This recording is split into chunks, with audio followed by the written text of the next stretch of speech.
Sveiciens podkāstā Ultraspēks!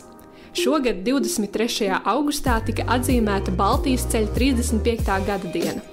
Mēnesis pirms tam divi latviešu triatlonisti, Lukas Lapuķe un Aiens Trušins, Baltijas ceļu veica triatlonā.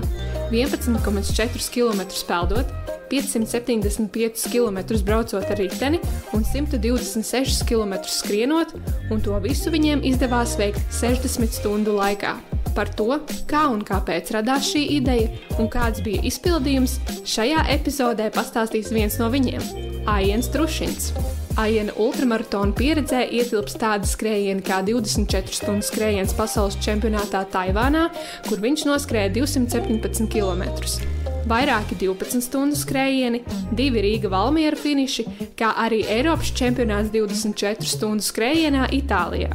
Šoreiz galvenokārt runāsim par Baltijas ceļa triatlonu un pieskarsimies tiem ultraskrējieniem, kuri tika iekļauti sagatavošanās posmā. Par to, kā Aiens nonāca līdz triatlonam, kā ir 60 stundas pavadīt sportojot tandēmā, kas ir eudaimonija sajūta un kā ultramaratoni to palīdz iegūt, klausies Aiena Ultraspēka stāstā.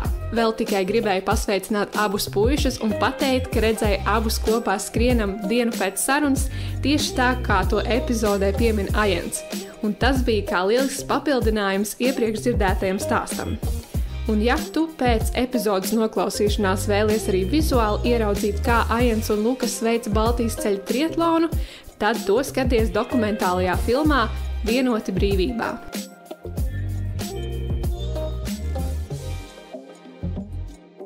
Aktieris, fizioterapeits, triatlonists un ultramaratonists, un tas viss vienā personā šodien pie manis studijā. Čau, Aien, man ir prieks ar tevi satikties Ultraspēkā.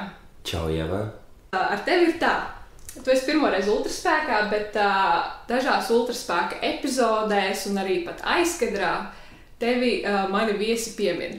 Un tevi piemin ar ļoti tādu pozitīvu domu, vienmēr atcerās par tevi, piemēram, par 24 stundām pasaules čempionātā, kādu kompāniju tu esi bijis, un tevi raksturo kā kompānijas dvēseli un pozitīvā gara uzturētāji. Vai tu pats arī sevi tā raksturot? Kā tu par to jūties? Man prieks, kad kāds mani piemini. Forši, es droši vien arī pieminēšu viņus, varbūt. Un,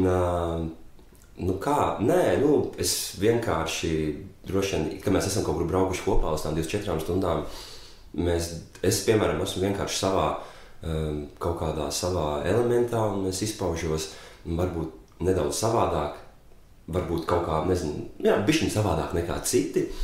Un man patīk visu laiku būt starp cilvēkiem, runāt ar svešiem cilvēkiem un darīt varbūt kaut kādas tādas, izveidot kaut kādas tādas interesantas situācijas, kas varbūt tās no malas izstāstās kuriozi un smieklīgi. Varbūt tas ir tas, ko viņi atcerās. Un, tas nav kaut kā speciāli vai kaut kā tā.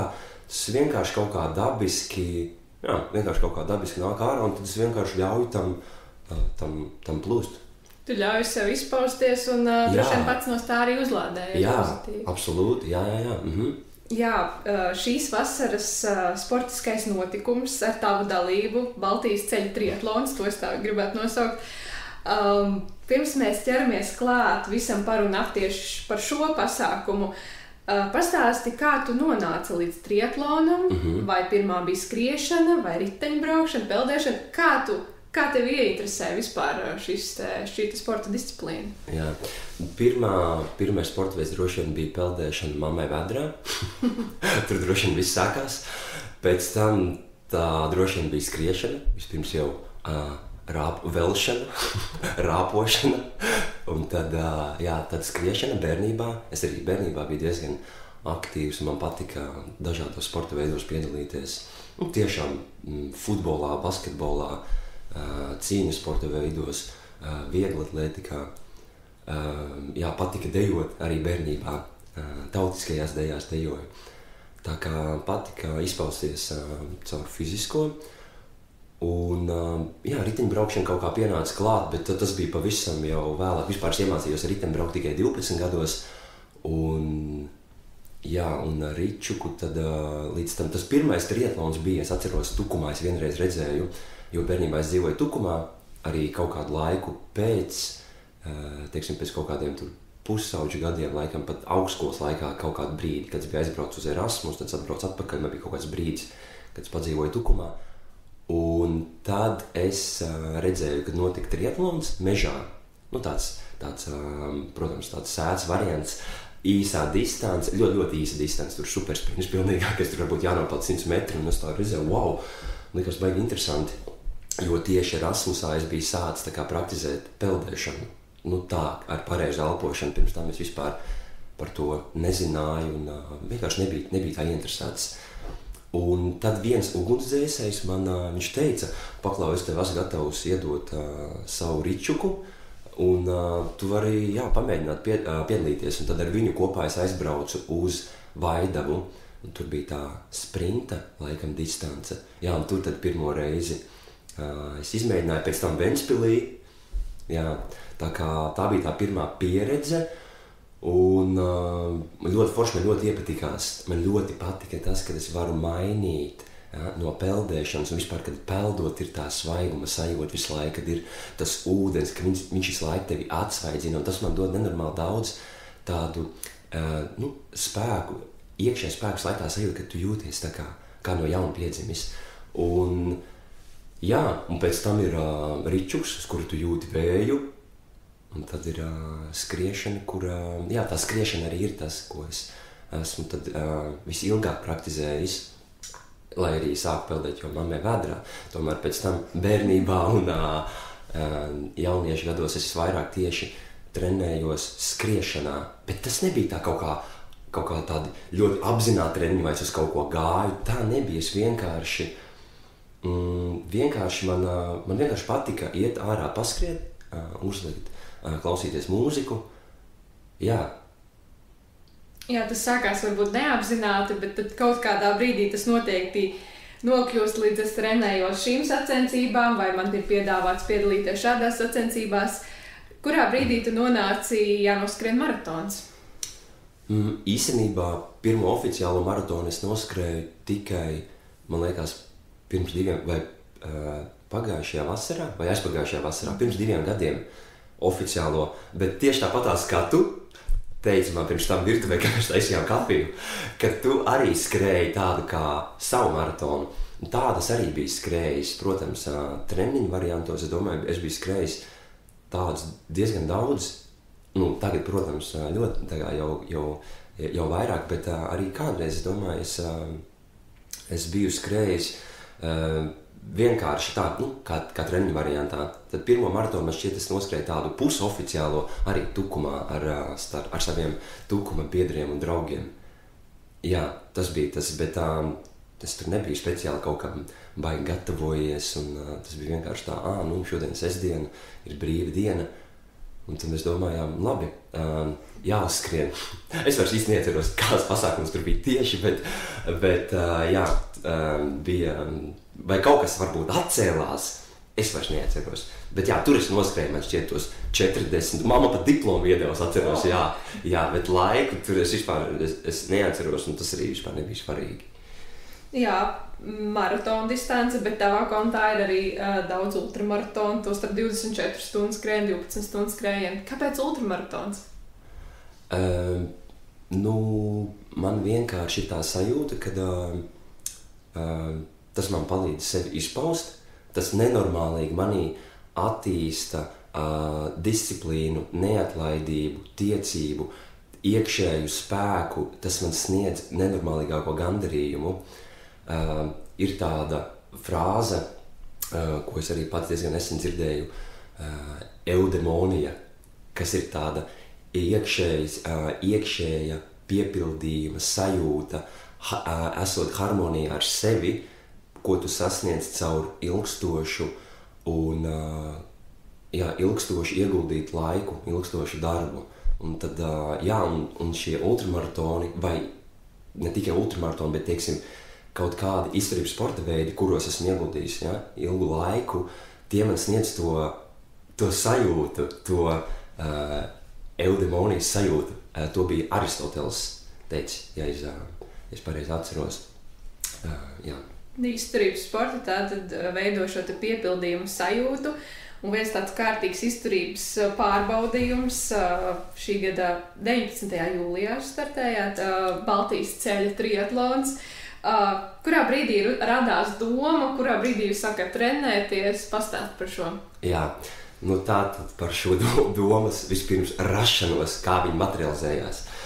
Tātad, man ir draugs, mans cīņu biedrs, treniņu biedrs Lukas Lapuķe, un šī Baltijas ceļa ideja bija viņa ideja, kura viņam ienāca prātā kaut kad janvārī, vai varbūt pašās decembra beigās, un viņš to izteica man, kā būtu vienkārši, es atceros, viņš man atsūtīja bildi ar Baltijas ceļu, vienkārši Baltijas ceļu. Es reiz pastījos to bildi, uzreiz jau nedomāju, es domāju, man uzreiz, kas ienāca prātā, kad viņš droši vien domā par skriešanu, jo es biju tieši atbraucis no 24 stundu Taivānas čempionāta, tad es skatījos, tur bija kaut kādi 670 kilometri. Es domāju, skriešana, es domāju, viņš tā diezgan vajag nopietni, bet es lasu, un es redzu, kad viņš raksta par to, par triatlonu, vai kā viņam liekas, viņš uzdeva man jautājumu, man liekas, ka viņam ir ideja, viņš tikko ar kolēģiem runāja darbā, un ko es par to domāju. Un tad mēs sākām skatīties, sākām pētīt, sākām domāt, cik tas ilgu laiku varētu mums aizņemt, kad mēs to varētu darīt.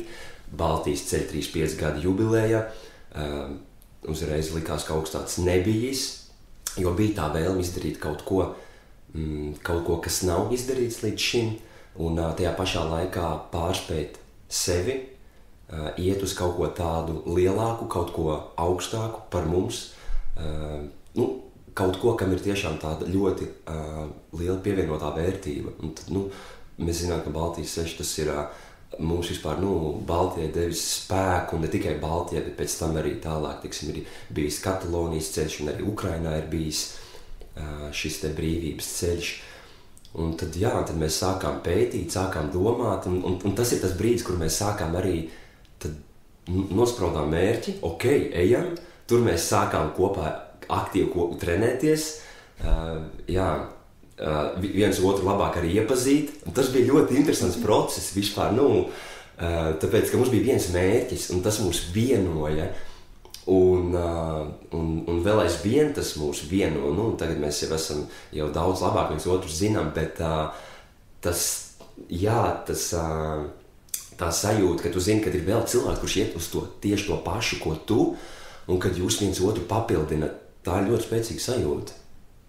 Droši vien, ja kādam kādā brīdī rodas domas, kad šodien negribās uz treniņu iet, vai varbūt kaut kādas šaubas sāk rasties, tad otrs pavelk līdzi, vai tā jums arī bija? Jā, es domāju, ka mums tā ir bijis, jo mēs jau vienmēr prasam, kad tagad tiekamies, kad nākošais treniņš, un bet kaut kā mēs vienmēr atrodam to vidusceļu. Arī, mēs taisījām tos kopīgos treniņus, lai mēs pierastu viens pie otra tempa. Uz riteņa, skriešanā un peldēšanā.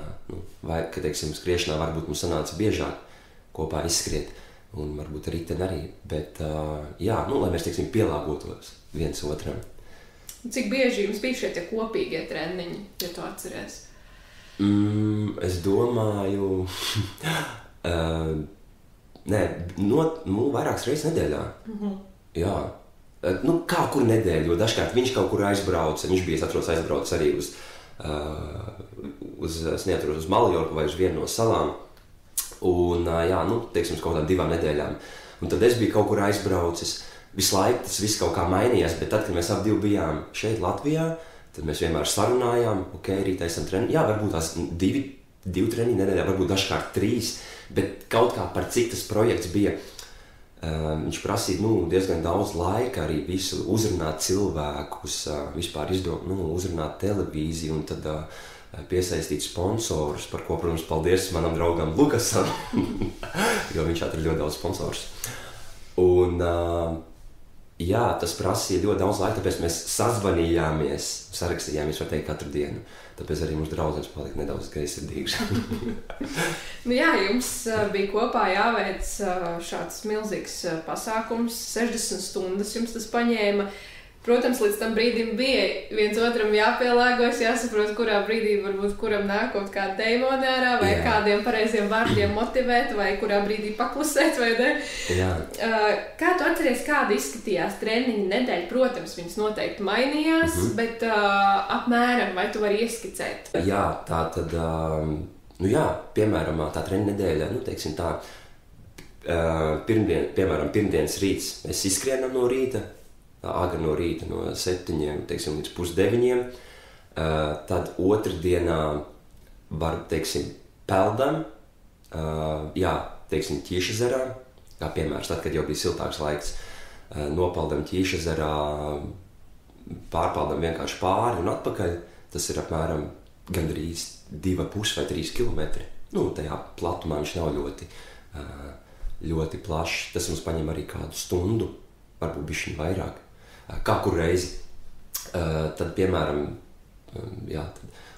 trešdienā varbūt mēs izlaižam, vai katrs trenējamies pats individuāli. Ziemā es vēl gāju uz zāli, viņš mājās trenējās.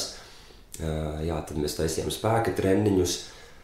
Tad, piemēram, ceturtdiena mēs taisam ričuku, izbraucam vakarā līdz Siguldai. Kas arī paņēma, es vairs neatceros, cik stundas, 3 stundas varbūt tās, varbūt vairāk, tiešām tagad neatceros. Un piekdiena atkal zāle, atkal spēka treniņi, teiksim, viņš darīja kaut kādus savus vingrinājumus mājās, cik es zinu, neesmu redzējis, bet tā viņš teica. Un strādājām uz dziļo muskultūru, vai staipamies, vai rullējamies, vai masējamies, teiksim, ar masāžu pistolēm vai ar ruļiem.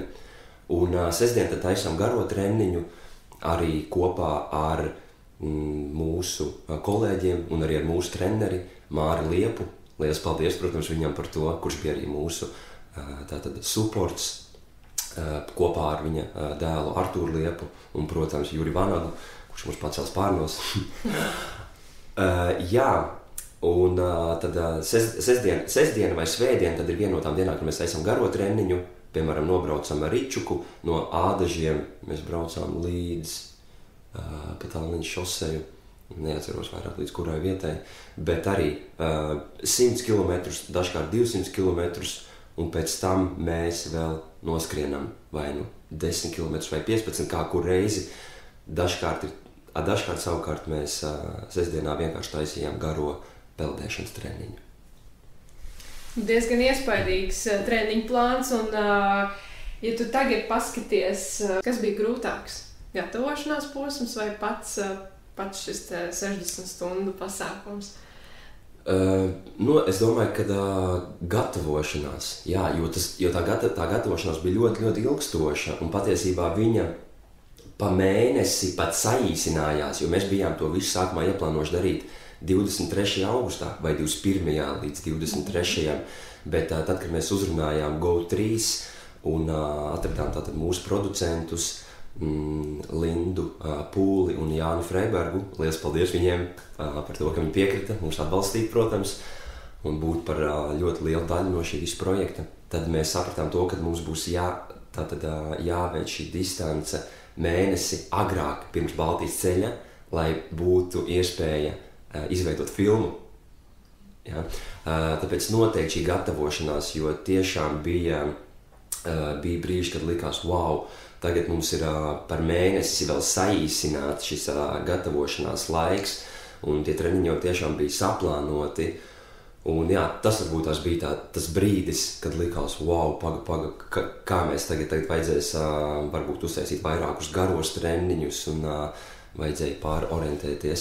Noteikti tā gatavošanās bija grūtāk, jo tajā pašā laikā mēs domājām par to, kā būs, vai mēs spēsim izturēt, cik ilgi mēs izturēt, vai mēs spēsim tiešām tās bija sākumā plānotas 50 stundas bez gulēšanas.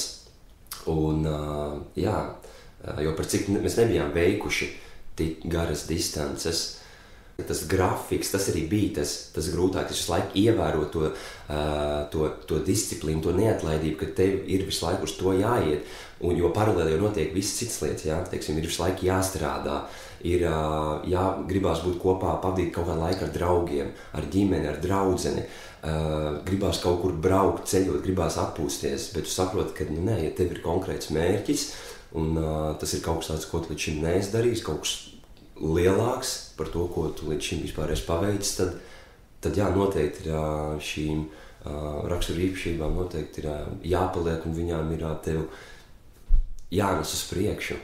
Jā. Bet gatavošanās bija ļoti patīkama, tāpēc, kad mēs ļoti daudz ko darījām kopā, un mums bija visu laiku, mēs viens otru atbalstījām, mums bija atbalsts arī no visas mūsu, no tiem cilvēkiem, ko mēs piesaistījām. Bet, jā, protams, beigās ļoti pats triatlons izvērtās ļoti grūts. Tad, kad jūs izvēlējāties šo te darīt un noteikti stāstījāt apkārtējiem, draugiem, ģimenei un vēl daudziem cilvēkiem, ka jūs to darīsiet, kāda bija reakcija? Vai jūs saņēmāt arī tas nav iespējams tekstus, vai atrast priekš, kam to vajag, ko jūs darīsiet ar savu veselību, kā to atceries? Es, piemēram, pats ļoti daudzam par to neteicu vispār. Pat arī varbūt man ģimene zināja, ka es pat ne visi. Tiešām, es biju tikai tā nedaudz ieminējies, kad laikam mēs taisīsim tur triatlonu, bet es neiedzinājos, jo es negribēju, pirms kaut kas ir izdarīts, man negribējās cilvēkam teikt, es darīšu tagad to, tas būs ļoti, ļoti grūti, jo cilvēki, kas nav tajā vidē, viņiem ir to grūti saprast vispār. Viņiem ir grūti saprast, priekš kam tas ir vajadzīgs. Tieši tā, kā tu saki, ka tu nodarīsi sev pāri un ko tu ar to vispār parādīsi. Priekš kam cilvēku tās reakcijas, mums jau pašiem sākumā tā bija, mēs runājām ar Lukas un mēs domājam, wow, diez kā būs, bet kā mēs zinām, ka tas ir iespējams. Cilvēki jau to ir izdarījuši, cilvēki ir izdarījuši daudz vairāk. Un tikai tas, ka mēs paši tur nebijām bijuši, un tāpēc mums vajadzēja pārbaudīt, bet jā, tiem, kuriem mēs teicām, tiem tuvākajiem, tie mūs jau zināja, un viņi zināja, ka mēs ilgstoši gatavojamies, ka mums ir daudz laiks, un līdz ar to viņi mums tieši iedrošināja, viņi varbūt deva kaut kādus padomus, kad neaizmirstu, teiksim, tur koncentrēties arī uz uzturu, uz ēšanu, uz miegu, kas ir tik ļoti svarīgs, lai mēs varētu pilnvērtīgi būt ar pilnu fokusu iekšā tajos treniņos, kad jābūt ļoti, ļoti labam miegam ir, un nevis tikai 3 dienas nedēļā, bet tiešām regulāri. Un, protams, bija arī cilvēki, kuriem tas likās ārprāts un priekš kam tas ir vajadzīgs, bet jā, es domāju, mēs uz tiem cilvēkiem vienkārši nekoncentrējamies, jo, ja ir kaut kāda liela ideja vai sapnis, mērķis, tad es, piemēram, un es domāju, ka arī Lukas, ka mēs viņu pasakām vairāk tieši tiem cilvēkiem, kuri varētu to pieņemt, kuri varētu, jā, kuri redz, ka tas ir iespējams, jo daudziem cilvēkiem jau varbūt tie sapņi un mērķi un idejas ir daudz mazākas, un tad tev ir grūti kādam kaut ko tādu vispār pasniegt. Jā, protams, ka es pateicu Omītei, kad es domāju par Baltijas ceļu, teicu, tu tā esi trāks, priekš kam tev to vajag? Un arī tagad, kad viņa bija noskatījusies filmu, viņa teica, bet tu taču vairāk neko tādu nedarīsi, vai ne? Nē, tu taču beidz, tas taču nav, bet priekš kam?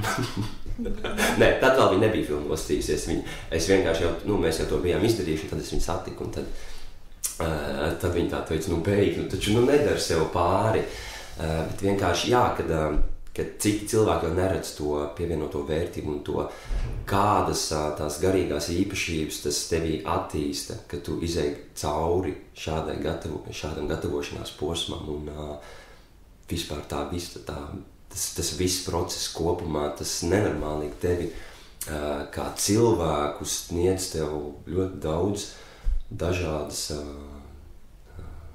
vērtības un sniedz tev nenormālīgāko gandarījumu.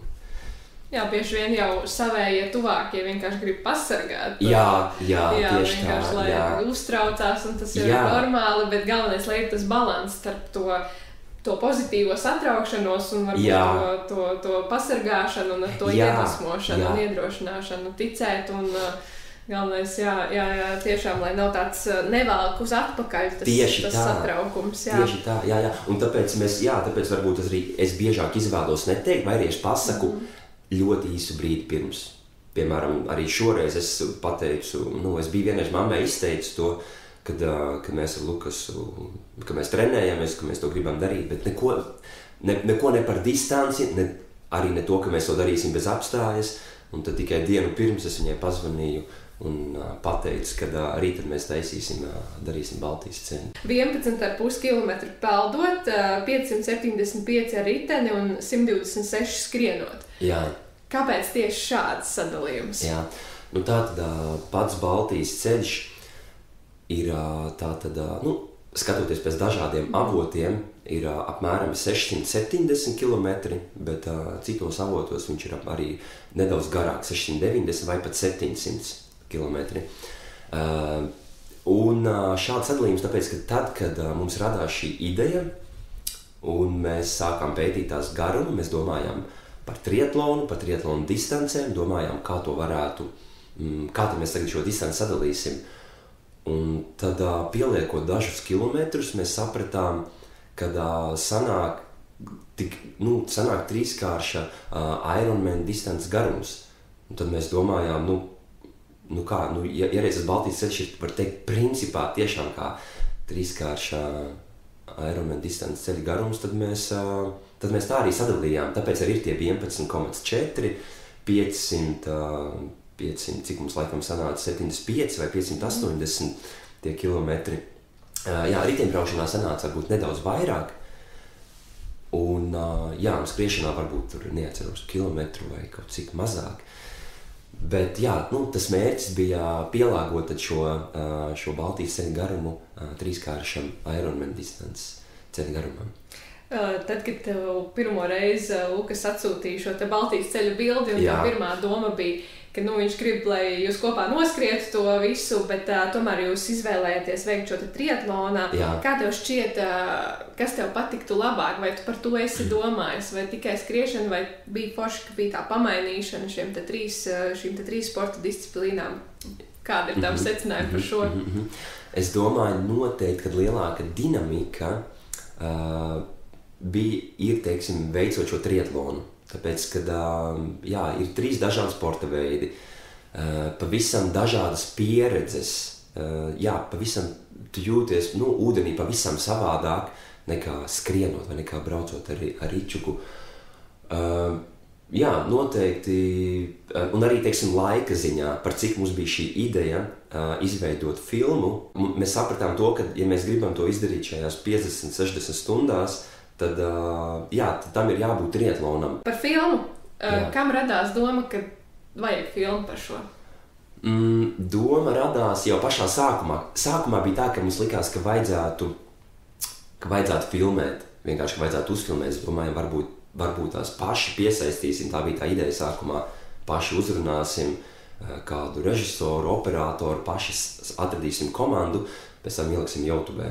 Apmēram tāda bija tā ideja sākumā, bet pēc tam manai draudzenei ienāca prātā uzrakstīt Go3, un tad es uzrakstīju Go3, un aizgājām uz Go3, noprezentējām viņiem mūsu ideju, pēc kāda brīža viņi apstiprināja, piekrita, sāka meklēt producentus, un mēs bijām ļoti pateicīgi tiešām, ka viņi piekrita, un ka viņiem šī ideja uzrunāja, un kad viņi bija mūsu lielais atbalsts šajā visā.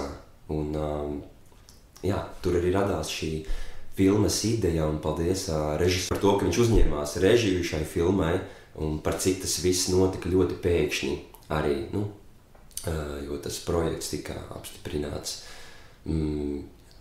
martā, iespējams martā vai aprīlī, Un tad tā producentu piesaistīšana, režisoru piesaistīšana, visu sponsoru meklēšana, tam visam bija jānotiek ļoti ātri. Un tieši tāpatās arī visai filmēšanas komandai nācās darboties ļoti ātri. Tas bija nenormālīgākais ultramaratons priekš viņiem.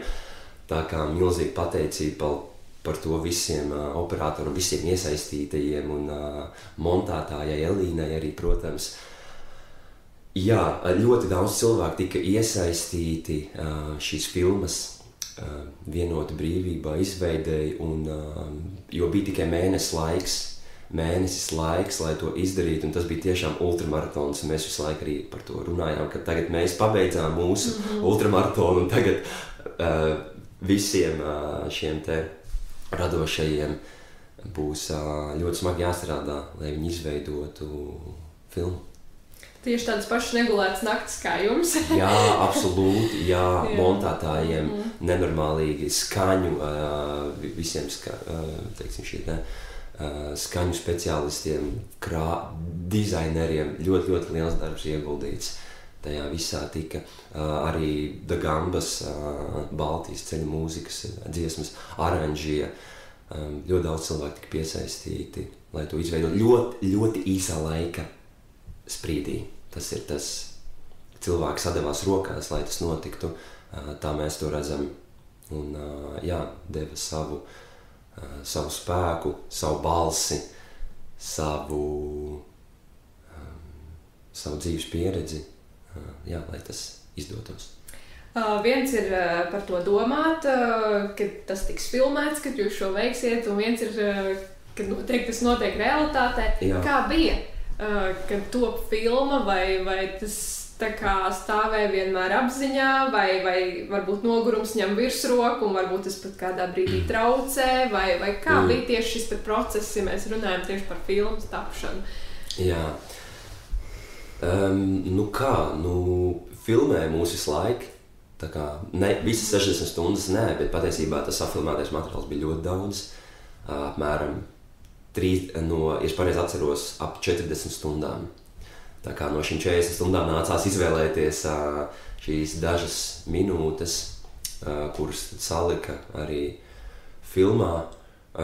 Mēs pieredām pie tās filmēšanas, tāpēc mēs bijām dabīgi, protams, varbūt ik pa laikam kaut kādu joku, teiksim, vai kaut ko speciāli tā kā kamerai, bet īsti nē, jo tāpēc, ka tam nebija enerģijas, tam vienkārši nebija enerģijas, lai to darītu, jo tas fokus bija uz to, ka mums vienkārši ir jākoncentrēs, mums ir jātiek uz priekšu, mums ir jāizpild tas, uz ko mēs tik ilgi esam gājuši, uz ko mēs tik ilgi esam tiekušies. Līdz ar to tur tie joki un visa tā jokošanās tā nāca ārā vienkārši, jo mēs jau tādi esam, tie ir tie mūsu tēli, tas ir tādi, mēs esam tādi, kā mēs esam, un jā, tur nebija nekas tāds. Protams, mums uzdeva jautājumus, visu laiku bija jāliek mikrofons, tur arī tās 10 stundas pagāja. No tā plānotajām 50. Jā, tieši tā, mums tur bija jāatbild, jārunā par dažādām tēmām, un tur mikrofonu uzlikšanu, vai jūs varat lūdzu vēl vienreiz atbraukt no turienes, un vai jūs varat vēl vienreiz izskriet to, un tagad mēs parunāsimies nedaudz šeit, un tagad nedaudz šeit. Tā. Un, jā, bet viss bija dabīgi, mēs bijām tādi, kā mēs esam, arī mūsu atbalsta komanda, un jā, jo tiešām tur nebija vietas, jo, kad tu esi tik ilgi slodzē, tev nav vieta, tā kamera ir, tu pie viņas jau pierodi, un tas nav nekas tāds, jo tā arī ir dokumentālā filma, un lai tas viss būtu īsti un patiesi, tad mums nebija vēlmes arī kaut ko samākslot, jo mēs jau arī ikdienā ākstamies un esam tādi, kā mēs esam, nopietnāki, mazāk nopietni. Tāpēc man arī patīk ultramaratoni, jo tur vienkārši krīt maskas nevajadzīgās. Jā, tieši tā, jā. Jo tā ir tik liela distance, jebkurā gadījumā, ka tur vienkārši nevar noslēpt kaut kādas lietas, ko varbūt var īsākās distancēs tomēr noslēpt.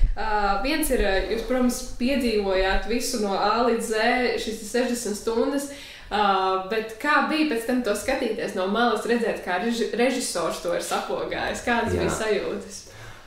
Nē, bija ļoti, ļoti fantastiski. Mēs, protams, gaidījām, jo bija pagājis mēnesis. Nav tā, ka dažkārt ir jāgaida gadu vai 2 gadus, kamēr filma iznāk. Tas bija tikai mēnesis.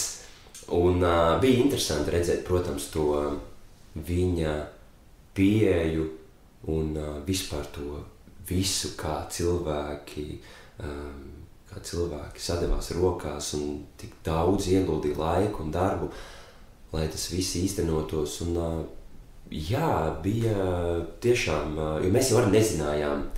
Mēs zinājām arī, mēs zinājām varbūt cilvēkus, kas tur būs arī vēl, bet mēs nezinājām, kā šī filma tiks pasniegt, vai ne? Vai viņi, uztaisīs komēdiju no tā, vai traģikomēdiju, vai drāmu. Kāds būs šis žanrs, jo tur varēja visu kaut kas sanākt. Jā, tas bija tas, ko mēs apspriedām, ka mēs nezinājām, jo mēs runājām daudz, mēs runājām par dažādām tēmām, un mēs nezinājām, ko viņi liks iekšā. Tā kā tas bija mums pārsteigums, un tas ir forši, un jā, jo tā bija tā pārsteiguma sajūta. Mēs skatījāmies, un man prieks, kad visi gan no filmēšanas komandas, gan arī no mūsu atbalsta komandas, kad tas tika ielikts. Un, protams, varbūt ir dažādi kadri, kurus mums likās, ka viņi noteikti ieliks, un tie nav, bet tas ir pilnīgi normāli, jo katram režisoram ir savs skatījums, un tur noteikti ir tas stāsts, tas galvenais, kad patiesībā tas viens kadrs pēc tam ļoti papildina to otru, pat ja sākumā varbūt tas nav saprotams, kāpēc tie kadri kā viņi tur ir salikti. Un jā, arī, protams, šie cilvēku stāsti ļoti papildināja šo filmu, ļoti. Filmas pirmizrāda 23. augustā Go3 platformā, tavā dzimšanas dienā, ne tikai Baltijas ceļa gada dienā, bet arī tavā dzimšanas dienā.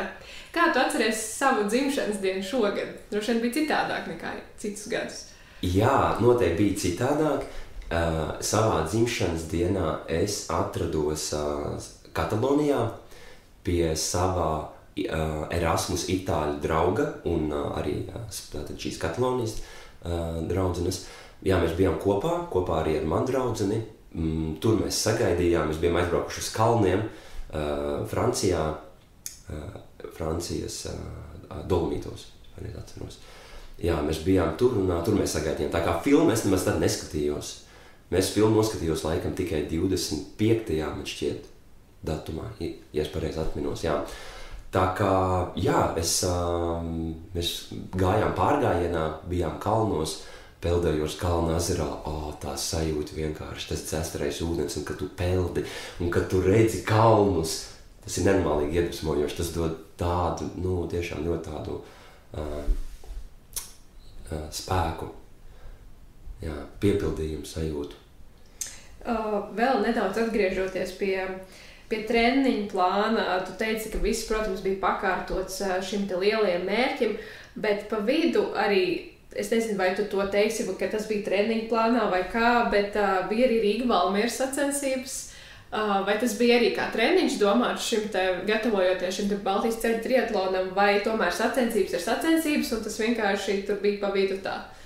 Jā, nē, patiesībā tā bija daļa no treniņu plāna, absolūti, jā, tāpēc, ka tas notika jau 4. maijā, jā, un jā, tajā brīdī jau bija skaidrs, jo tur jau mums bija skaidrs, kad mēs to darīsim, ja es pareizi atceros, ka mājā jau mēs zinājām. Līdz ar to, jā, tā bija ļoti laba gatavošanās, tāpēc, ka tā distance bija ļoti līdzīga arī tam Baltijas ceļam, tur 107, 126, jā, 20 km tur. Tā kā, jā, Rīga Valmiera ļoti fantastiska pieredze un ļoti patīkams skrējiens naktī. Tieši tāpatās kā Baltijas ceļā arī mēs uzsākām naktī šo skrējienu, tāpēc, jā, tas bija ļoti laba sagatavošanās, bet jā, pašā laikā, protams, es izliku sev visu pilnībā un, jā. Ne pirmo reizi piedalījies Rīga Valmiera arī pērn. Rezultātu tu gandrīz pa pusstundu uzlaboji, vai Kā tev šķiet, vai šis te treniņš šim te Baltijas ceļam bija devis šo te iespēju par tik lielu šo te uzlabojumu, vai kā tu atceries, vai vienkārši 23. gadā tā bija pirmā pieredze? Kā tu salīdzini šīs te reizes? Es salīdzinu tā, ka, pirmkārt jau mana atbalsta komanda jau bija advancētāka, jau labāk zināja, kā par maniem parūpēties, es pats jau labāk zināju, ko es gribu. Es zināju jau maršrutu, es zināju jau, protams, es biju vairāk trenējies, absolūti. Un, droši vien, pirmais ir treniņi, tas darbs, pirms tam tas ieguldītais darbs noteikti, kad tas ir tas, un tā pusstundu, tas uzlabojums, par to es nedomāju, ne, tas man vispār absolūti nebija svarīgi. Protams, gribējās kaut vai pa minūtīti uzlabot, bet svarīgi bija vienkārši izbaudīt to visu, izbaudīt to atmosfēru, pārspēt sevi, iet līdz galam, cik nu var, un sastrādāties, protams, arī ar savu atbalstu komandu. Runājot par atbalstu komandu Rīga Valmieras sacensībās, saki, šajā gadā jau bija advancētāka. Varbūt var ieskicēt, kāda bija atbalsta komandas varbūt uzdevumi, kas bija atrunāts iepriekš, kas notika uz vietas, pastāst par to, ko tu darīji kontrolpunktos. Kontrolpunktos varbūt es neatceros, vai es baigi ļoti maz apstājos. Vienā es točnā apstājos.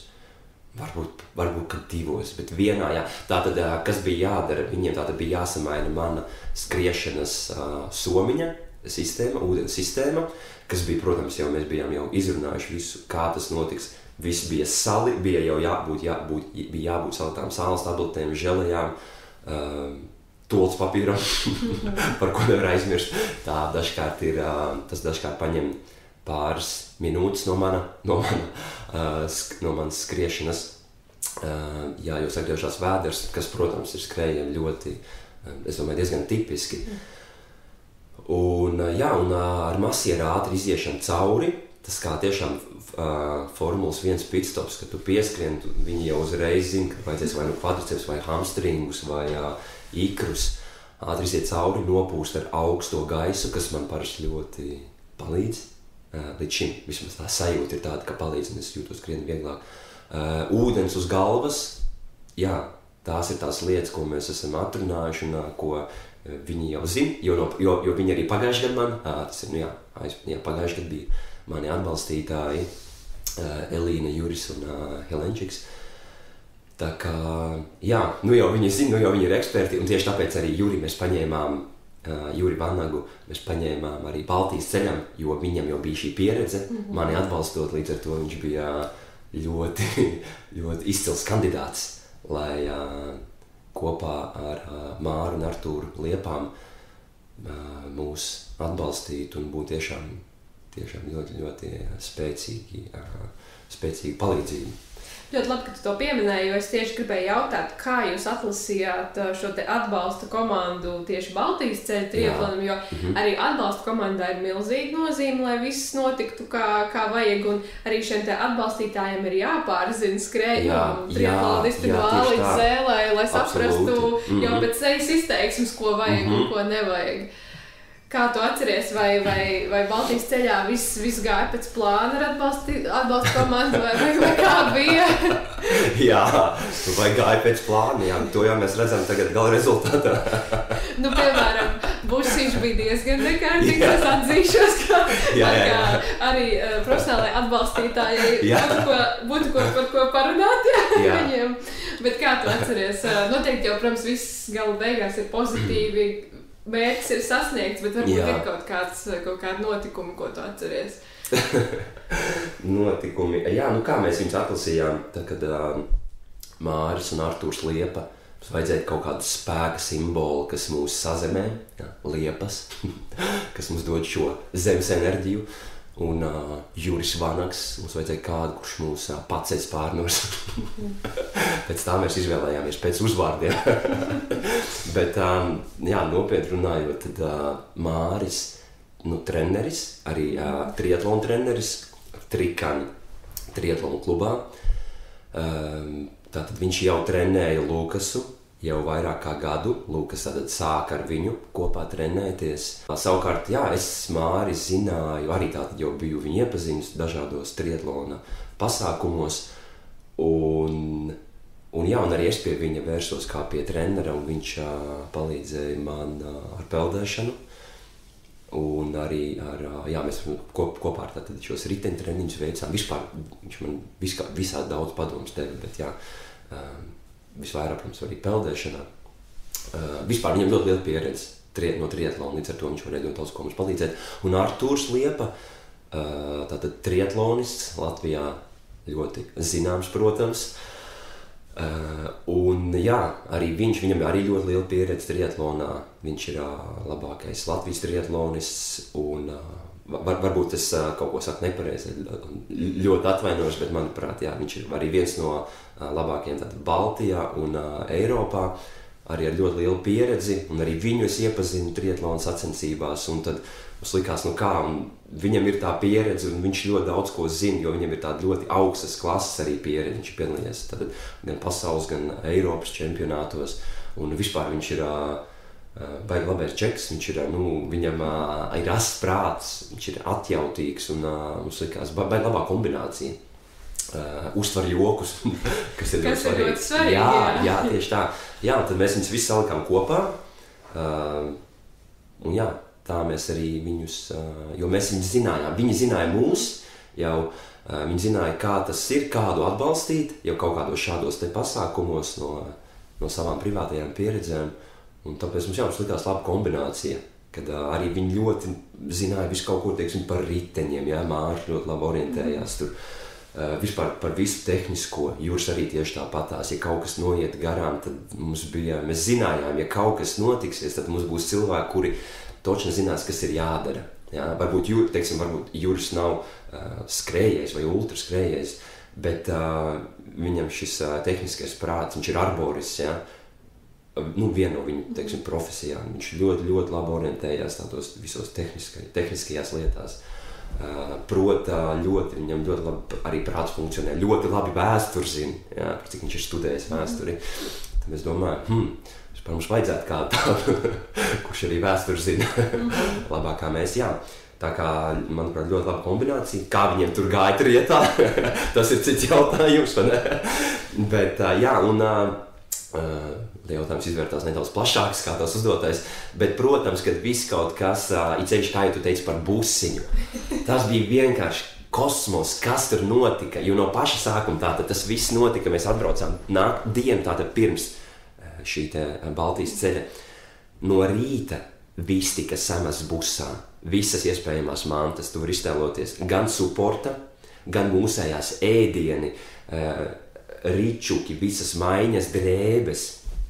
Un ļoti daudz tiešām kaut kāds tur rezerves riteņi, arī, teiksim, matracis, kurš nekad tā arī netika izmantots, kurš bija pie sienas, kur mēs bijām plānojuši arī tā kā atgulties un uztaisīt spēkas naudienu, bet tas netika izmantots.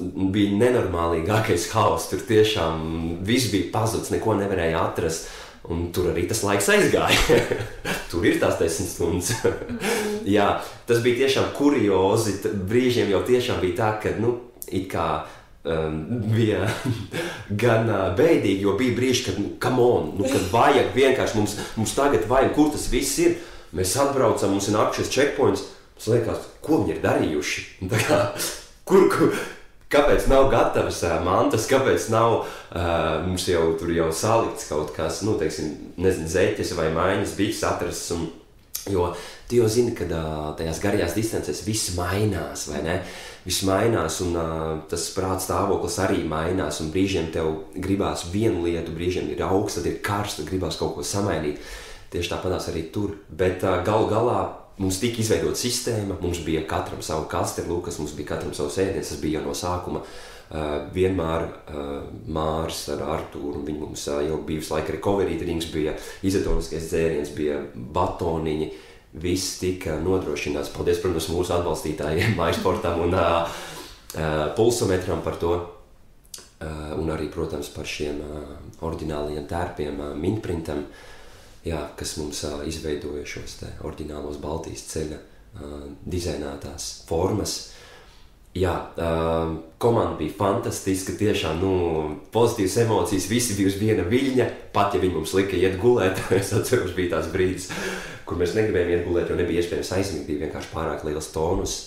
Pat tagad runājot, saprot, ir tā sajūta, ka tu man pilnīgi atgriez atpakaļ tur, man ir sajūta, ka wow, es uzreiz atkal ir tās emocijas, ne vienkārši stāstot jau par to. Vēl es gribēju nedaudz, mēs vienkārši jau pārgājām pāri, bet atgriezties nedaudz pie Rīga Valmiera, jo ir dažas lietas, ko es vienkārši gribēju akcentēt. Niansēti, jā, vajag. Jā, viena no tām, ka tu teici, ka tevi šogad uz finišu aizveda laika mašīna. Pastāst par to. Jā, pastāst man. Tas bija tiešām kaut kas unikāls un ļoti, es to nebiju pieredzējis. Tad, kad es skrēju Rīga Valmiera šos pēdējos kilometrus, neatceros 5 vai 4 vai varbūt vairāk, kad pievienojās laika mašīna. Un, ne jau tā laika mašīna, kas tev transportē laikā, bet tā laika mašīna, kas brauc un kura ir... Rāda laiku, distancē. Lai klausītāji saprot. Un... Jā, bija tiešām vienkārši fantastiski sajūta, tāpēc, kad viņi lika dziesmas, viņi lika ļoti tādas dziesmas, kas tiešām rezonēja ar manīm, un man bija iespējas tiešām no tā ļoti uzlādējos, no tām dziesmām, no tiem vārdiem, jo tajā brīdī, kad tu esi nenormālīgi noguris, tu saproti, kad viss sāp, kad ir nogurums, tad tie ārējie faktori man personīgi ļoti, ļoti palīdz. Arī cilvēku atbalsts, ļoti atbalsts, vārdi. Un ja ir, teiksim, šī mašīna blakus, tas, tu zini, ka tur ir tie cilvēki iekšā, un kad viņi to dara tevis dēļ, un kad viņi tev liek arī šos dziesmas vārdus tā kā tev, lai tev pacelt un nest uz priekšu, tas nenormālīgi dod tādu impulsu vienkārši darīt vēl ātrāk, vēl vairāk un cik vien var. Tā ir tāda, jo tu gribi būt pateicīgs viņiem, arī par to, ka viņi to dara tajā pašā laikā, tas uzlādē. Un tas man bija ļoti, ļoti fantastiski un tas man, lika skriet, un es pat nejūtu, ka es skrienu vēl ātrāk, tas vienkārši tas adrenalīns un tie hormoni, kas tajā laikā izpaužās, visi tie laimes hormoni. Jā, tas bija tiešām ļoti tā iedvesmojoši un tas man palīdzēja. Tā kā paldies viņiem par to, kad viņi tā pavadīja un arī teica ceļu, jo bija kaut kādi brīži, kad tas bija vienkārši arī apduls un apreibis. Un tās dziesmas, un arī tās dziesmas, ko viņi liek, tev ir tā sajūta uzreiz, kad ir vieglāk. Kā skrienot ar dziesmām, ir vieglāk, un tu tā kā iejūties tajā dziesmā, vai ne? Tie vārdi tu pats dziedi, ja ir iespēja, tad tu dziedi līdzi, un viņi tev tā kā nes tevi, vai kā jūra ieejā, vai, teiksim, kā paceļ spārnos, kā... Jā, viena no dziesmām arī bija lidmašīna, un tur tieši tā. Arī lidmašīnas sadarināja. Jā, absolūti, tāpēc, ka pirmkārt, tāpēc, ka man tās dziesmas uzrunā, vai ne? Un tādos brīžos, kad tu esi tik izsmelts, bet kad tu tā iekšēji cīnies, tad tā dziesma, viņa tā kā aizsniedzās līdz tam tavam dziļākajam, tai dziļākajai esībai, tam, kas tu tiešām esi. Un tajā brīdī tas tiešām ļoti, ļoti daudz tā kā tevi, tu to sajūti, tas iziet vienkārši tev visam cauri.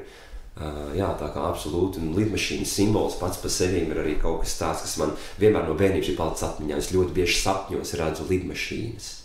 Vispār tāpēc tā lidmašīna kā simbols tiekties, lidot un tā kā pārspēt izdarīt kaut ko, kas varbūt liekas neticams vai nerealizējams, jo, kā teiksim, vēl aizvien, ja padomā, milzīgs metāla gabals debesīs, tā loģiski domājot, mums vienmēr ir fascinējis tās lidmašīnas, ka kaut kas tik liels var pacelties, kā cilvēka prāta spēja kaut ko tādu izdomāt, un šie divi brāļi jau cik daudz gadus atpakaļ. Jā, tas lidmašīnas simbols jau pats par sevi ir tāds, un dziesma Prāta vētra, protams, mūsu latviešu Prāta vētra, tas ir wow, arī viņu dziesmas man vienmēr iedvesmo. Jau vairākus gadus ir iespēja izvēlēties savu finiša dziesmu, un kāpēc es arī par šo gribu parunāt, jo abus 2 gadus ar lielisku rezultātu finišējot 107 km distanci pie Sīmaņu baznīcas, mēs redzējām arī tādu tavu mazo uzstāšanos ar dēju, ar kārtīgu izjušanu šajā finiša dziesmā. Kāpēc tev tas ir svarīgi? Un otrs, ja jau tev ir tik daudz enerģijas tajā brīdī, vai tu izliki tiešām visu distanci? Labs jautājums, jā. Tieši tā, ļoti labs jautājums. Kas to zina, vai es izliku visu? Tā gribētos domāt, kad izliku. Un, jā, tās dziesmas, forši jau ir, ka tu beigās vari izvēlēties kaut ko, kas tevi uzrunā, kas ar tevim rezonē, kaut ko, kas arī tevi, kas tev dod to spēku pēdējos metros, lai arī tie pēdējie metri jau tā patās, jau iztēlojoties, ka tie pēdējie metri jau gribās, automātiski kaut kā pātrināties un tā, bet jā, šī dziesma, manuprāt, tas vienkārši tas jau arī vienkārši dabiski, naturāli, organiski kaut kā gribās sevi izpaust un būt realizētam, tāpēc es domāju, jebkurš no tiem, kas piedalās, pasaka šo dziesmu kaut ko, kas varētu viņam beigās sagādāt prieku vai arī apkārtējiem cilvēkiem sagādāt prieku un tādu varbūt tā smaidu un kaut kādu tādu pozitīvu to attieksmi, to vispār apkārtējo šo te atmosfēru. Jā, tāpēc es parasti izvēlos kaut ko tādu jautru un kur es varu arī kaut ko vai pats padziedāt un izpausties. Man ļoti svarīgi, lai man būtu tā iespēja izpausties un iejusties, jo tad es jūtos šajā eudemonijas stāvoklī realizēts un kad es būtu izpaudis savu to potenciālu. Protams, jā, tas vairāk kā tāds joks un tas nav nopietni, bet jā, tā kā kāpēc gan nepajokot, kāpēc gan neizdarīt kaut kādus šādus te mazus sīkus nieciņus, kas var apkārtējos sasmīdināt. Tas vienmēr ir bijis manī, es vienmēr jūtos tā. Tas ir tas, kas tiešām ar manīm, kas man ļoti uzrunā, un tas ir tas, kā es vienkārši jūtos ikdienā. Jā. Esot visu laiku kaut kur nopietnība un nenopietnība, un tas visu laiku tā kā miksējās. Un, protams, lielākoties ir droši vien nenopietnība, bet dažkārt arī nopietnas, kad ir tā nepieciešamība to lomu spēlēt. caur nenopietnību uz nopietnību. Jā, tieši tā. Un arī es varu noteikti pateikt to, ka tu finišē īsi pirms 9 no rīta, kad ir pagājuši 9 stundas sacensībās un cilvēki ir sanākuši pie šī Sīmaņu baznīcas, tie, kas visu nakti varbūt ir bijuši līdzi vai tie, kas tikko ir pamodušies un atnākuši tā tava finiša dēļ noteikti atdzīvina, pamodina arī citus, tā kā tas paldies tev arī par to, jo tas tiešām ir svarīgi arī tādi momenti. Tīrais nieks. Jā. Vēl gribēju pieminēt arī pirms Baltijas ceļa rojātu arī piedalījies 12 stundu sacensībās. Pirmais jautājums šajā gadījumā tas bija 24 stundu formāts pašā pamatā. Kāpēc šoreiz ne 24 stundas, jo toreiz arī tādā formātā piedalījies? Jā. Labs jautājums. Tātad, es atcerējos, jā, es tur piedalījos. Pirmkārt, es negribēju 24 stundās, jo es zinu, kāda bija sajūta. Pēc 24 stundām es zināju, cik ilgu laiku man vajadzētu, lai es atkoptos, un par cik tas mērķis bija, tas lielais, šis mērķis bija, tas Baltijas ceļš, tad es negribēju tādu tik lielu pārslodzi. Jā, par to, protams, es pirms tam nevienam neteicu, par šo Baltijas ceļu, tāpēc, ka, kā jūs teicat, ka man negribējās runāt par kaut ko, kas vēl nav. Un, jā, tāpēc arī bija šis 12 stundas arī kā treniņš, kā gatavošanās, jo tieši tāpatās Baltijas ceļā mums arī tas paņēma krietni vairāk laika, bet tā distance bija arī ļoti līdzīga. tāpēc izvēlējos 12 stundas. Un, jā, manuprāt, es biju... sākumā varbūt pat biju reģistrējies uz 24, manuprāt, pēc tam es pārgāju uz 12, jo es sapratu, kad es jūtos daudz krietni gatavāks uz 12 stundām, jo arī nakti vispār es ierados uz šo skrējienu.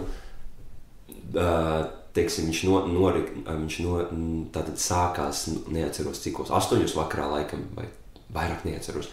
Bet es atceros, ka es tajā dienā tikai atlidoju no Amsterdamas. Jā, es biju vienā filmēšanas projektā Amsterdamā, un es tikai tad atlidoju, līdz ar to es biju vispār ļoti slikti gulējis, ļoti maz gulējis.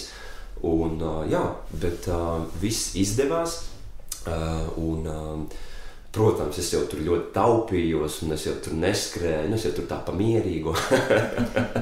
Kā tu teici, varbūt Rīga, Valmiera, es arī neizliku sev līdz galam, ne?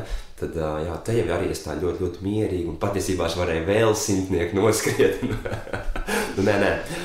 Bija, protams, ļoti grūti, bet arī kompānija, jo bija ļoti fantastiska kompānija, un arī dziesmas, visa šī atmosfēra, tas deva ļoti daudz enerģiju un atbalstītāju un pārsteidza. Atkal mana atbalsta komanda mani pārsteidza, teica, ka nebūs, bet tomēr ieradās.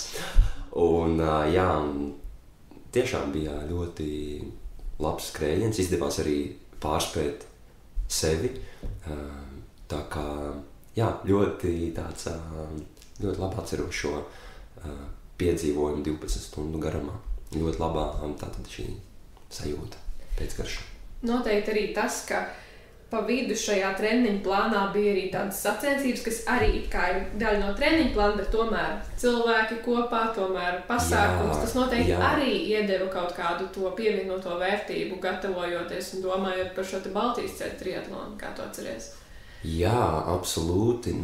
Vispār, tā kā runājot par visiem šiem cilvēkiem, es nezinu, kā viņi mūs vispār ar Lukasu iztur, teiksim, mūsu draudzenes, un ne? Tāpēc, kad viņām bija ļoti daudz, arī tā kā jāziedojās tam, jo tās stundas jau bija ļoti ilgstošas, un arī brīvdienās, kur tu varētu pavadīt laiku ar savu draugu vai draudzeni, bet nē, mēs tamēr trenējāmies, tāpēc, ka bija šis lielākais mērķis, un ļoti, jā, daudz ko nācās, teiksim, atcelt. Bet bērnu pasākums gan es neatcēlu. Jā, patiesībā mans lielākais, ne lielākais, bet viens no sagatavošanās arī tādiem treniņiem, visiem šiem ultramaratoniem un arī Baltijas ceļam ir bērnu pasākumu vadīšana, jo arī tur caur šo fizisko izpaušanos, jo bērniem jau patīk ļoti viss caur fizisko, tad arī tur šis ir tiešām kā treniņš, jo tie ir 2-3 pasākumi, piemēram, tad tu tiešām jūties kā treniņā.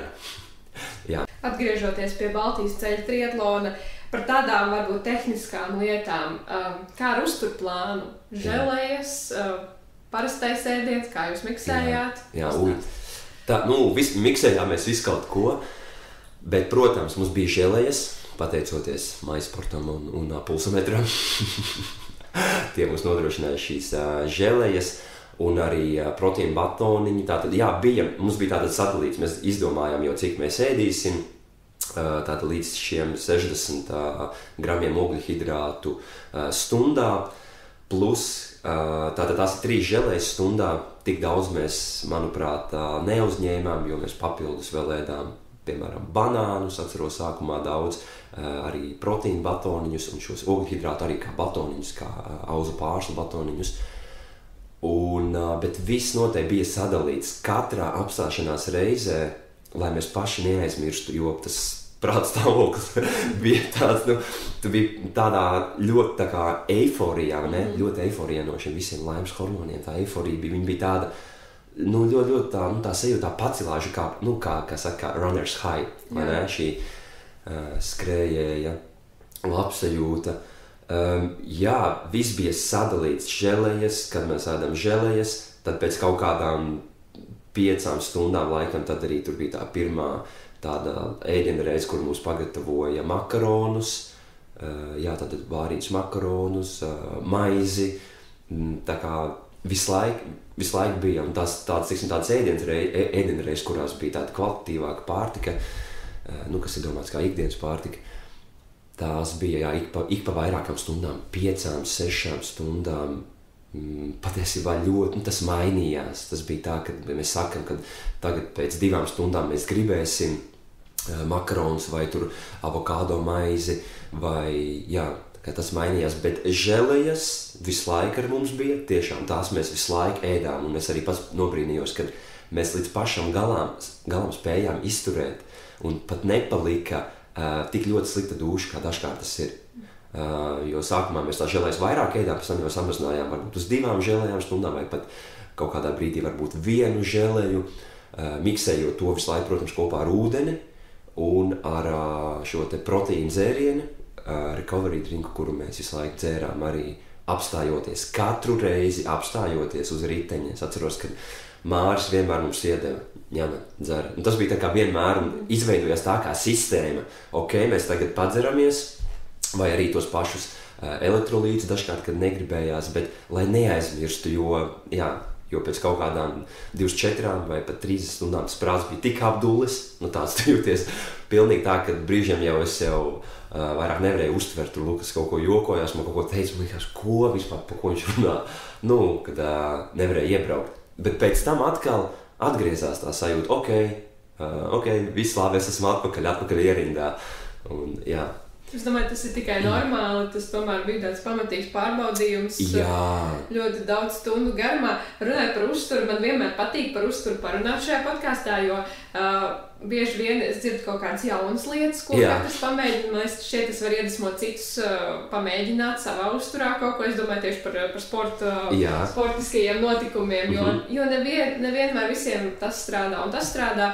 Un tas, ko es šoreiz ieraudzīju tajā jūsu ēdienkartē, ko es nekur citur nebiju ultrās redzējusi, ir avokādo maizītes. Un es domāju, vai tur bija kaut kāds tas nosacījums vai kā, jo vienā, ja nemaldos aizskatru video filmai, tas nabaga atbalstītājs tur spiež to avokādo, kurš nav gatavs, un es domāju, vai tad tiešām, ja nav gatavs, ir tur bija kaut kāds iepriekš atrunātais vai kā par to avokādo. Tas avokādo, es vairs neatceros, kurš to pasūtīja, vai Lukas vai es. Man liekas, mēs ap 2 ēdām. Nekas īsti nebija. Mēs vienkārši pateicām, ka vajadzētu avokādo, jo mēs braucām uz Ričuku, mēs runājām, ko mēs gribētu, mēs zinām, ka mums kaut kas jāpasaka viņiem, kad mēs gribam kaut ko. Un mēs noteikti pateicām, ka avokādo kaut kā tajā brīdī vienkārši likās tā, ka tā avokādo garša varētu būt tas, ko tagad vajag. Tā kā ultrās vienmēr ir, kad gribās sāļu, gribās saldu, gribās skābu, visu laiku mainās. Un tajā brīdī vienkārši bija tā sajūta, ka tā avokādo, tā struktūra, avokādo kopā ar maizi, varētu būt tas perfektais tā brīža uzturs, ko gribētu, jo tas avokādo jau arī ir ļoti barojošs, un acīm redzot, kaut kā organismu ķermenis jau zināja, ko viņam tajā brīdī gribās kopā ar maizīti. Tas bija ļoti labi. Es rošu medus maizi arī, un kaut kādu, to maizi gribējās, tos ogļhidrātus, to baltu maizi un to cukuru, un kaut kāds arī marināts gurķus atceros kaut kādā brīdī. Tie standarta ēdieni, protams, ne jau lielos apjomos, bet lai būtu tā sajūta, kad tu esi pāēdis to, vai arī pēc atceros makarons ar olu sēdu, tas mans ikdienas ēdiens. Un tad arī to olu man likās, ka ritīgi gribās kaut ko tādu, ko tu ikdienā ēd. Pats tas ir smags ēdiens, bet uz veļu, ka braucot, ir vieglāk vienkārši. Ir krietni, jo tas nav tā kā skrienot. Uz riteņu tomēr bija vieglāk.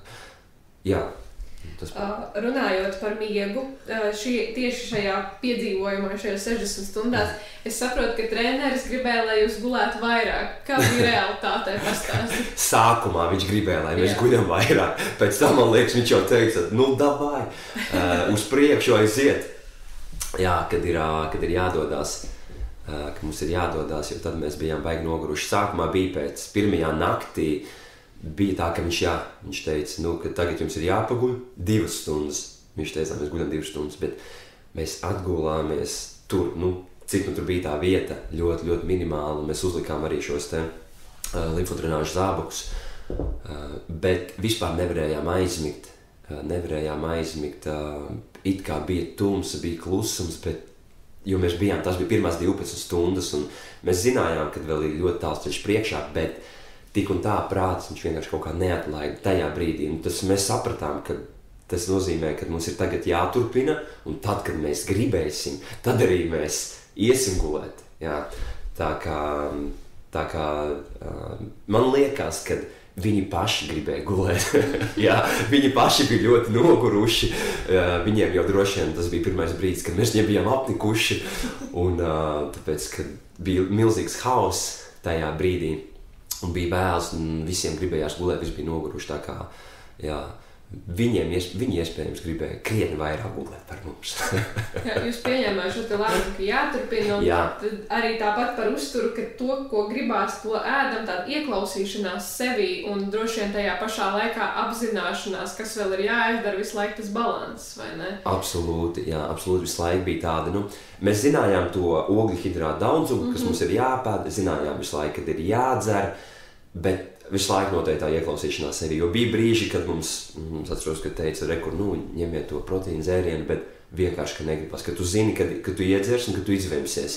Jā, un tad tie ir tie brīži, kad tu saproti, ka tagad tu nedzersi to proteīnu dzērienu, bet varbūt tu drīzāk apēdīsi kaut kādu maizi vai tur zaļu banānu. Un kurā brīdī bija tas moments, ka jūs izdomājāt, ka tagad ir jāpaguļ? Vai tāds bija? Tāds moments bija, jā, atceros, patiesībā viens no mūsu šiem checkpointiem, iebraucot Latvijā, arī bija pie Sīmeņa baznīcas. Tieši pie Sīmeņa baznīcas, un mēs braucām, un es domāju, wow, un šeit arī bija finiši, mēs piebraucām gan no otras puses, es pareizi atminos, jā, no otras puses tieši, bet jebkurā gadījumā es tur atgriezos, un tā sajūta, tāda, wow, un kad šeit es esmu bijis, un tāda spēcinoša sajūta, viņi man teica, ok, es esmu piedzīvojis šo skrējienu, tad tā kā ir jāturpina. Tas bija brīdis, kur bija nenormālākais nogurums tiešām, kur prāts ļoti slikti darbojās. Atceros, tajā brīdī bija tāds vispārējais mentāls, fizisks, emocionāls izsīkums. Un tur gribējās buljonu, paldies Helēnas vecākiem, kas bija sagādājuši buljonu, un arī uzkots dažādas. Tas bija tas brīdis, kad gribējās, un tur arī, man liekas, tur mēs atgulāmies, to es atceros. Bet man šķiet, ka es vispār neaizmigu, jo es atceros, es atgulos tur piekabē, mūsu operatoru šajā te piekabē, un jā, tas bija brīdis, es noteikti, man palika labāk, jā, bet tas bija brīdis, kad gribējās. Bet, varbūt arī es iemigu. To es jo bija tāds, galva griezās, tiešām bija tāds jau. Bet palika labāk, tur noteikti palika labāk, un noteikti buljons palīdzēja, un vispār atkal satikt cilvēkus. Jā, tas bija tas brīdis, kad bija jau ļoti gribās gulēt. Pēc tam viņš atkal pārgāja. Jā, iespējams aizmīgu uz kādām 10-15 minūtēm. Pēc tam man pamodināja, es atceros, jā. Vai tur īsti nevarēja saprast, bija tāds tā kā kaut kur tā kā pa vidu, vai ne? Tā kā tu būtu nesaprot, vai tu guli, vai tu neguli, jā, tajā brīdī tiešām. Bet bija brīdis, kur mēs tiešām gulējām, ko mēs atceramies abi divi, kas bija uzreiz, mēs aizvērām acis, un tas jau bija skrienot, mēs bijām noskrieši 20 vai 30 kilometrus, un tur gan tas bija pats rīts, manuprāt, kad 5 no rīta vai varbūt nakts, vēl 4. Mēs aizgājām arī tātad busiņā, un uzreiz kā aizvērām acis, pilnīgi izslēdzāmies. Un pilnīgi tā, ka būtu restarts tāds. Un mūsu uzreiz sajūta bija, mums pieskārās un mūs pamodināja, un mēs nesapratām, tā kā, cik ilgi mēs esam gulējuši. Mēs bijām nogulējuši tieši pusstundu, tā mums teica. Un mēs jutāmies tik nenormālīgi dzīvi, tik nenormālīgi bija ļoti daudz enerģijas uzreiz, bet lielākoties, protams, ķermenis bija vēl aizvien ļoti nogurs, bet prāts strādāja, man bija sajūta, wow, es tagad varu vienkārši turpināt ļoti tā kā ar daudz lielāku tādu entuziasmu, daudz lielāku gribas spēku, cīņas sparu. Jā, tas bija brīdis, kas deva tiešām ļoti tādu atkal, tiešām restartēja pilnīgi programmu tā pusstunda. Un tas bija uz visu atlikušo dienu. Jā. Kā tev šķiet, vai bija kāds grūtākais posms, vai tas ir tas posms, kā tu minēji pie šīs Sīmaņu baznīcas, ka tu atgūlies, ka tev prasījās, bišķi galva griezās, vai tas bija grūtākais, vai bija vēl kāds posms, un vai šie te grūtie brīži jums bija vienlaicīgi ar Lūkas, vai katram bija citādākajos brīžos? Noteikti mainījās, noteikti, kad nebija tā, kad vienlaicīgi.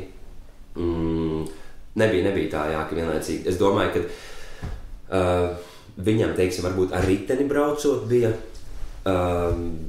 garlaicīgāk. Tāpēc tā, kā mēs pēc tam runājam, nekā man arī varbūt iestājās tāda, kad mēs laiku braucam un ir tie mazie kalniņi un kilometrs pēc kilometra, bet kad liekas vēl tik daudz priekšā.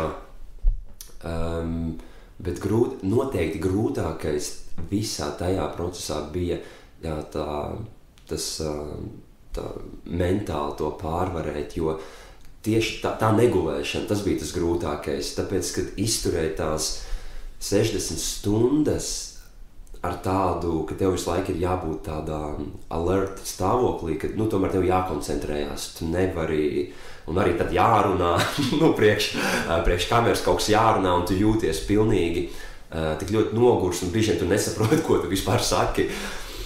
Noteikti tā negulēšana bija tas grūtākais, tas, ka tu zini, ka tev ir jāturpina, galvenais neaizmigt, jo bija tāda brīža, kad ļoti gribējās arī gulēt, skrienot, kad mēs brīdi apstājāmies un gribējās gulēt, bet tur mēs zinājām, ka mums ir vienkārši jāturpina, ka mēs tagad nevaram. Mēs atgulāmies, bišķiņ uz 5-10 minūtēm bez tādas aizmigšanas, bet noteikti tā negulēšana, tā iekšējā cīņa, tas bija priekš manī tas grūtākais, tā izturēšana.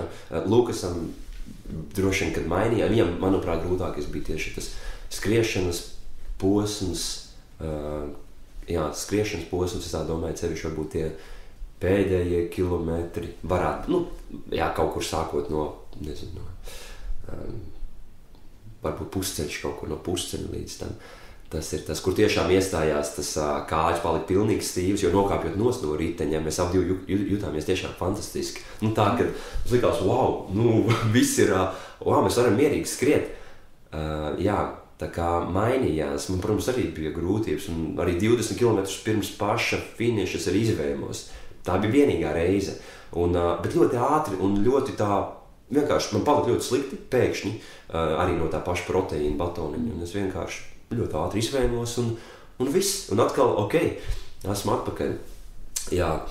Tā kā mainījās, bet mēs centāmies viens otru visu laiku vilkt uz priekšu, bet tā riteņbraukšana, tas bija tas, mums abiem tas bija nogurdinoši, ilgstoši, un mēs visu laiku mainījāmies, tad viens brauc pa priekšu, tad otrs, tad mēs braucam kopā, tad brīdi arī ar mums brauca Artūrs, kurš mums palīdzēja un arī runājās ar mums, un viņš patiesībā brauca tad, kad mēs skrējām. Arī ar riteni patiesībā, un pievienojās arī no Trikana, šī triatlona kluba mums, Raimonds ar Evitu, arī triatlonisti, tā kā atbalsts bija, tās grūtības viņas mainījās, un vienā brīdī vienam grūtāk, otrā brīdī otram, kaut kā tā.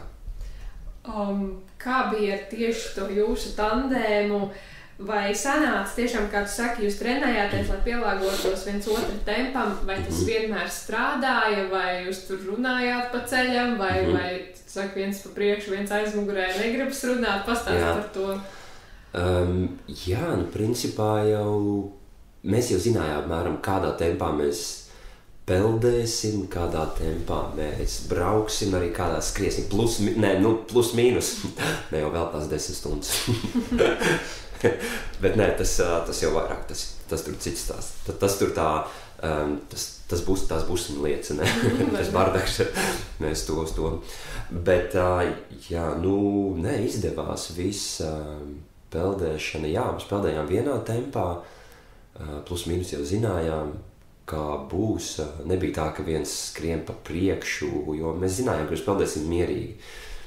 Un tas mums ļoti labi izdevās. Mēs tur tiešām plecu pie pleca, plecu pie pleca, vai viens nedaudz priekšā. Nu tā, bišķi mainījās jau visu laiku, atkarībā no straumes un no viņiem. Jā, un braukšana ar riteni arī bija brīži, kad gribējās runāt, bija brīži, kad negribējās runāt, kad viens otram mēs apnikām. Jā. Tādi brīži arī bija, kad vienkārši gribējās klusumu, bija brīži, kad gribējās arī paklausīties kaut kādu dziesmu, prāta vētru, lidmašīnas vai jebko citu. Jā, bet lielākoties mēs ļoti daudz runājām un par to, kā mēs jūtamies un jā, tā, lai mēs būtu uz tāda viena viļņa. Un skriešanā gluži tāpatās turējām viens otram tempu, mainījāmies. Jā, tā kā tā, jā, tā kā mēs viens otram pielāgojāmies, skatījāmies, kā jūtamies pēc mūsu veselības stāvokļa arī. Un, jā. 60 stundas, 3 dažādas disciplīnas, gandrīz 700 kilometri, un ir tas brīdis, kad ir finišs. Jā. Kā tu atceries finiša momentu? Nu, patiesībā 710 kilometri. Nekā. Jā, kopumā, jā. Tas tā. Kā es finišu atceros, es biju nenormālīgi, tik ļoti noguris un tik ļoti man gribējās gulēt. Nenormālīgi. Protams, mūs pavadīja, tika sarīkota ātri šī zibakcija, kurā pievienojās daži cilvēki no šīs te Igaunijas, arī skrējēji pāris. Finiši bija, protams, ļoti emocionāli saviņojoši un bija prieks, ka mūs sagaidīja visa komanda, mūsu mīļākie cilvēki, atbalstītāji. Tāds ļoti emocionāls brīdis, jā. Bet tajā pašā laikā gribējās vienkārši izslēgties. Tā, ka tiešām, jo bija ļoti, ļoti liela slodze, ļoti liels stress vispār visai ķermeņa sistēmai. Jā, gribējās tiešām pilnīgi atslēgties.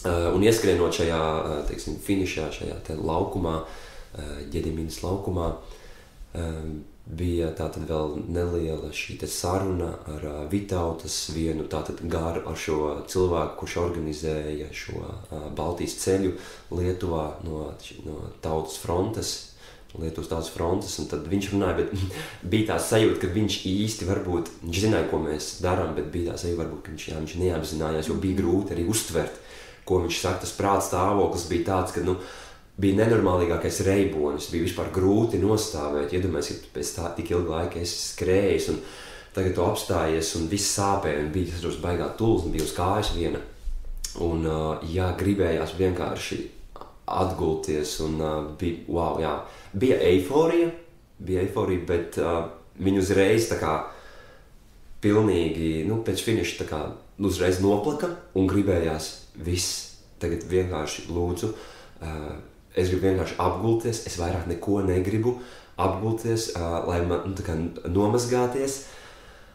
Un jā, tā saruna, tas bija interesanti arī, klausīties. Mēs nedaudz parunājām ar Vitautas, bet jā, tā koncentrēšanās spēja tajā brīdī bija ļoti, ļoti vāja. Bet jebkurā gadījumā bija patīkami parunāt ar šo cilvēku, jo viņš ir viens no tiem cilvēkiem, kura dēļ arī šī miermīlīgā Baltijas ceļa akcija, šis pasākums norisinājās. Jā.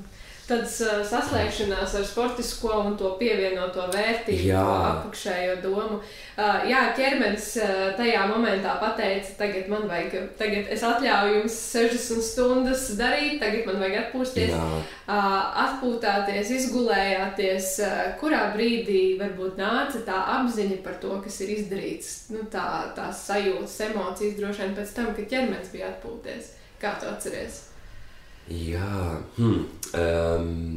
tās sajūtas, jā, nu patiesībā nākošajā dienā, un kas ir interesanti, kad par cik tas skriešanas temps mums bija patiesībā, nu, lēns, nu tā, skatoties, vai ne, mēs varējām mierīgi paiet, ja? Nebija tā, teiksim, kā pēc 24 stundām, kad tu baigi, kad tu klibo un kaut kas nenormālīgi sāp, fiziski bija vieglāk kājām, ne? Bija vieglāk.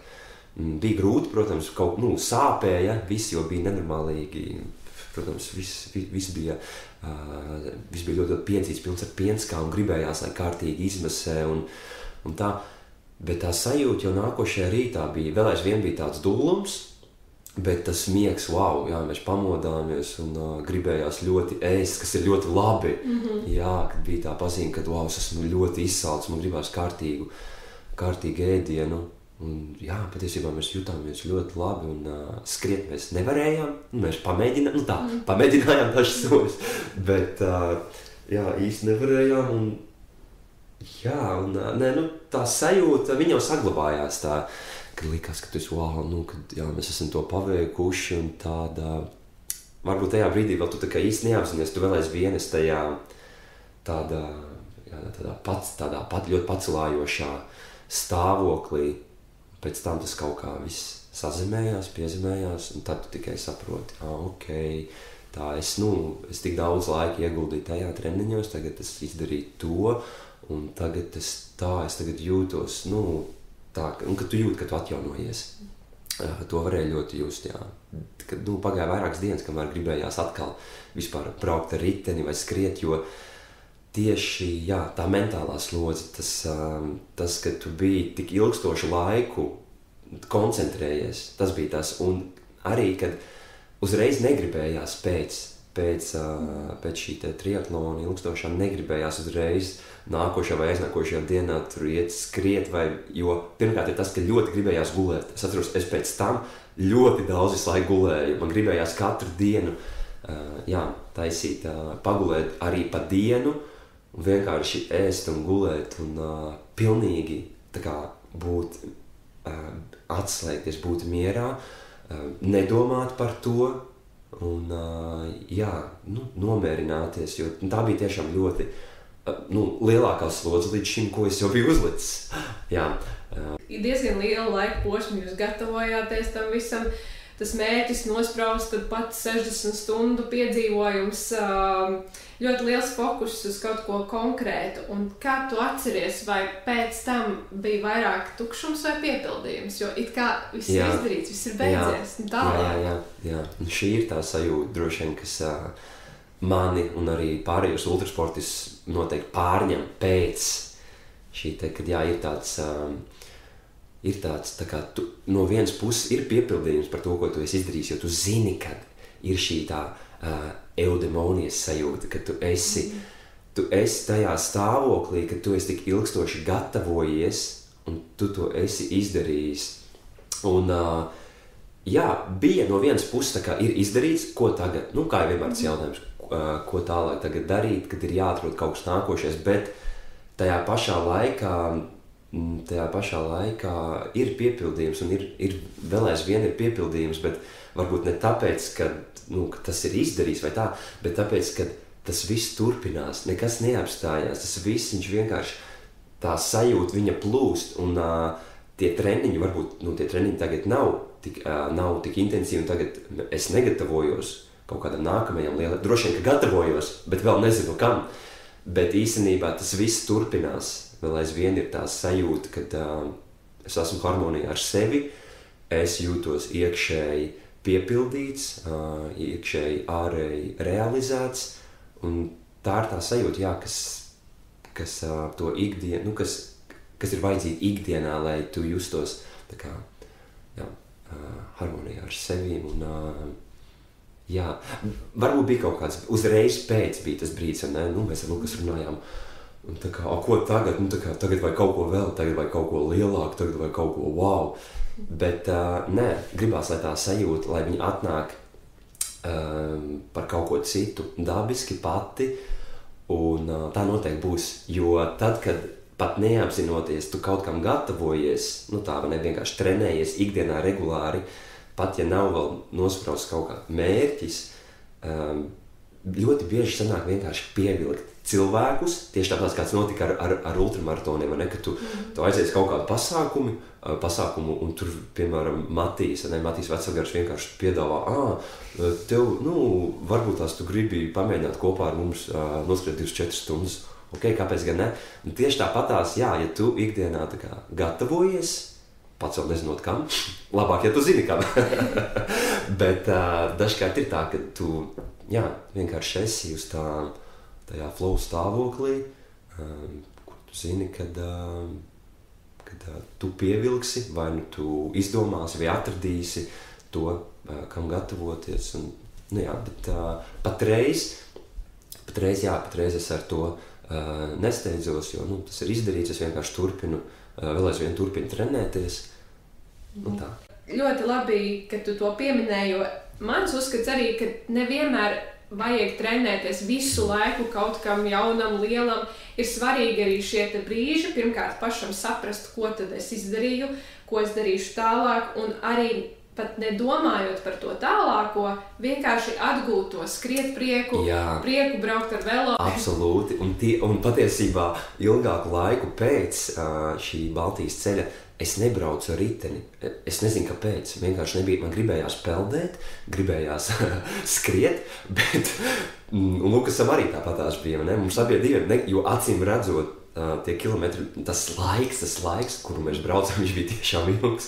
Viņš bija nogurdinošs un tas kaut kā atsaucās uz to, ka negribējās. Bet tagad man nenormāli gribās, jo es esmu tieši pārcēlies uz Amsterdamu. Un tagad es braucu ar riteni katru dienu. Un kā tu saki, es varbūt tagad nebraucu garos treniņus, bet es braucu katru dienu un man ir ļoti patīkami sajūta. Tiešām, Amsterdam jau, kā mēs zinām, ir pilsēta, kur visi brauc, un tur tā ir viņu dzīve uz riteņa. Un, jā, prieks, ka tu esi atgūsi šo prieku braukt ar velo, bet vēl gribu arī jautāt tādu jautājumu, tieši par tevi un Lukasu tagad, pēc šī piedzīvotā, pēc šiem kopīgiem treniņiem, pēc šīm 60 stundām. Kādas ir jūsu attiecību draudzība, teiksim tā, vai pēc cik ilgu laiku jūs gribējāt atkal satikties, vai tu jūti, ka jūs esat savā ziņā kaut kādā citā līmenī tagad savienoti? Kā jums šobrīd ir? Jā, mēs esam garīgi, mūsu sirdis ir savienojušās, kā satikt Lukasu? Es nezinu, vai es gribu viņu satikt. Mēs satiekamies,